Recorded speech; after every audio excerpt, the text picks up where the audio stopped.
Merry Christmas, everyone, from High Voltage Feathers. I've been inspired by a fellow YouTuber, Agent JZ. I'll put a link to his channel over here in front of the Tesla coil. But he is an interesting person with a very interesting job. He spends an enormous amount of time and effort documenting his profession and all the nitty-gritty of what he does as a gas turbine technician with S&S turbines up in Canada. And every once in a while he does a questions video where he takes questions from YouTuber comments and addresses them about what he does and all the technical aspects of the engines that he works with. With these Tesla coils, I have an enormous amount of questions that I get on the videos, and I thought that I'd answer them for you in this video or possibly in a spread out series of videos. So without further ado, I'll begin.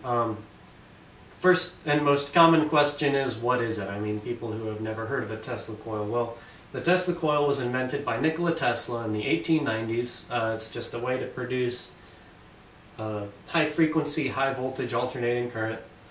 The original Tesla coils, and I have YouTube videos way back in my channel that you can check out. Here's another link to those. They're called spark gap Tesla coils. And they use a really old-fashioned kind of power switching using spark gaps, hence the name.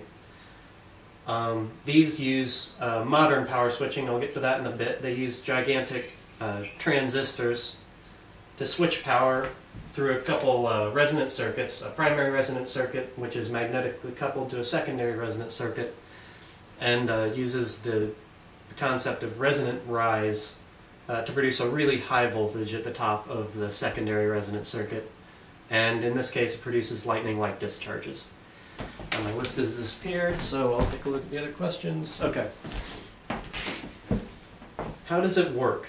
Well, basically, it's like an electrical swing set. You've got an inductance, which is just a coil of wire, and when you have a current flowing through an inductor, it's almost like it has mass. It wants to keep moving. Inductance, you can think of it as kind of giving current kind of a mass, if you're going to think in terms of a spring mass system, you know, an oscillation. So once current's moving through the inductor, it doesn't want to stop moving. A capacitance you can think of like a spring in the spring mass system. So it stores up potential energy in the form of an electric field. In this case, it's just on the surface and in an electric field through the air. In the case of, you know, the capacitors that you find in electric components, you've got two plates and some dielectric insulating material between them that stores the charge in the electric field through the dielectric. And when you couple a capacitance and an inductance, you form a resonant LC circuit, or just inductor capacitor circuit, that rings back and forth at a characteristic frequency. In this case, it's about 75 kilohertz, which is very low in the AM radio band. With this coil, it's called a dual resonant solid-state Tesla coil because there are two resonant circuits. The primary resonant circuit, which is composed of this inductor, which is just a thick coil of copper tubing, and this capacitor, which is a high-voltage pulse-rated capacitor, or a capacitor array, and that rings at the same frequency. So what you have is this resonant circuit, which is being driven at its resonant frequency by an inverter, which just converts direct current from the power supply and switches it at 75 kilohertz at the resonant frequency to alternating current, which is then used to drive the primary resonant circuit. So it essentially, you know, this is the pusher, and this circuit composed of the capacitor and the inductor is the swinger on the swing set. And the pusher pushes at the right time, you know, for the period of the swing set, pushes at the right time to get a large current flowing in the primary circuit. Now that current generates a magnetic field which couples magnetically with this inductor. So the growing magnetic field, for any given cycle, induces an electrical current in the secondary coil, or in the inductor in the secondary circuit. Now this is also coupled with the capacitance. It stores a charge on the surface, and there's a method of storing a charge. This being the first plate of the capacitor, the ground being the second plate, and the air in between being the dielectric. So this rings too. You call it ringing when you have an electric current flowing back and forth in a resonant circuit. And it rings up, so this current that's moving up and down between ground and this capacitance is growing in amplitude. And this is a high inductance, so when the current's flowing this way, a charge begins to pile up on top of this capacitance until it gets to the point at which it can break down the air between it and some other ground, either the air or something that's grounded. So that was too much to absorb about a Tesla coil in too little time to explain it. I'll try to make another video if that didn't help, but we'll see. Again, my screen's disappeared. How do you power it? Well,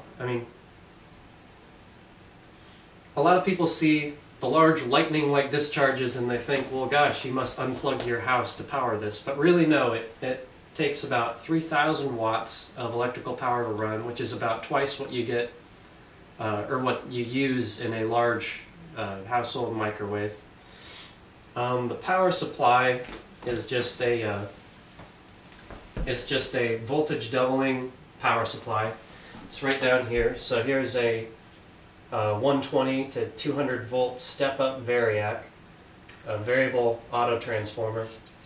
So I can turn the voltage up, and then I feed that voltage into a voltage doubler, and I have this capped mechanically so that the output voltage of the doubler is about 400 volts.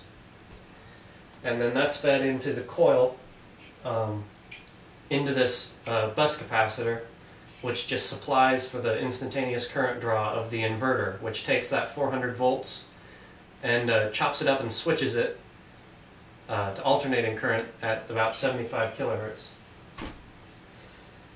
And so really the only power supply process is charging a capacitor. So this, the capacitor is in the power supply, and this bus capacitor are the real loads that the power supply feels. And so 3,000 watts.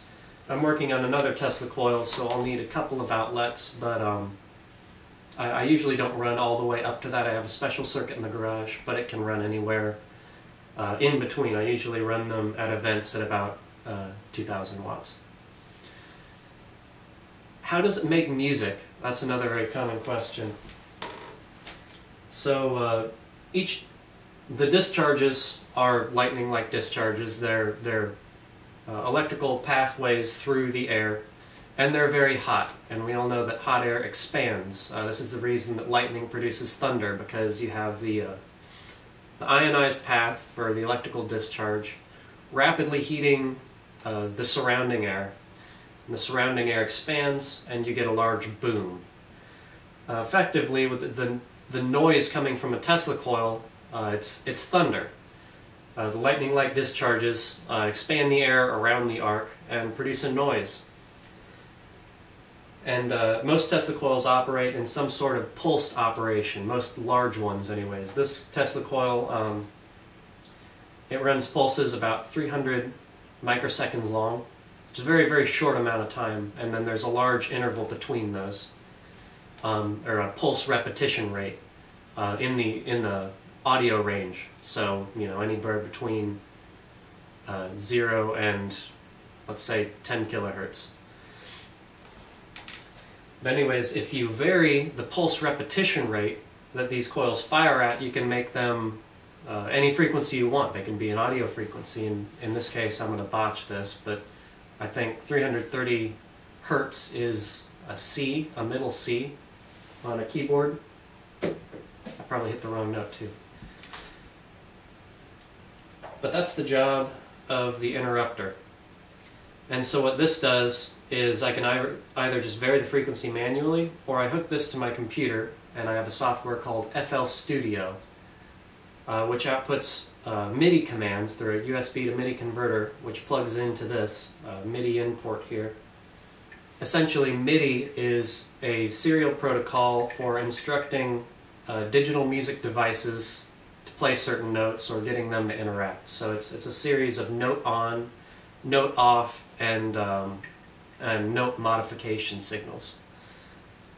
And there's a microcontroller in here that listens to the MIDI input and then does a long series of calculations regarding how long the pulses can be, what the time in between the pulses have to be, to produce the notes that are desired and that it's being instructed to play by the computer, but also to make sure that the Tesla coil isn't overdriven. It's not on for too long, that it won't overheat, things like that. And that is basically, that's just a square wave signal, when to turn the coil on and when to turn it off. That's sent over an optical fiber to the Tesla coil driver that does just that. It turns the coil on and off at an audio frequency corresponding to the note that you want to hear. And then, of course, those lightning-like discharges are then modulated to that frequency, and you hear, the audio-modulated thunder coming from the Tesla coil, which is the noise or the music. Lost my screen again. Another popular request: make more music. The thing that a lot of people don't understand, that there's no audio in jack for the interrupter, really.